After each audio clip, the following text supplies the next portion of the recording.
మాటలతో చదివేద్దాం, అక్షర జెండాలెగరేద్దాం. చదువే జ్ఞానం, చదువే ధైర్యం, చదువే లక్ష్యం, చదువే గమ్యం. పాఠశాలలోనే బ్రతుకులు తీర్చిదిద్దుకుందాం. చదువులమ్మ ఒడిలో మన భవిత మార్చుకుందాం.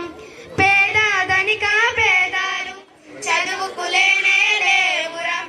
ఏకాగ్రతతో సాధన చేస్తే చదువు మన సొంతమౌనురా. పేద ధనిక భేదాలు చదువుకు లేనే లేవురా. ఏకాగ్రతతో సాధన చేస్తే చదువు మన సొంతమౌనురా.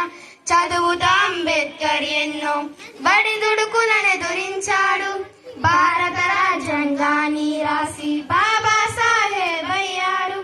చదువే జ్ఞానం, చదువే ధైర్యం, చదువే లక్ష్యం, చదువే గమ్యం. పాఠశాలలోనే బ్రతుకును తీర్చిదిద్దుకుందాం. చదువులమ్మ ఒడిలో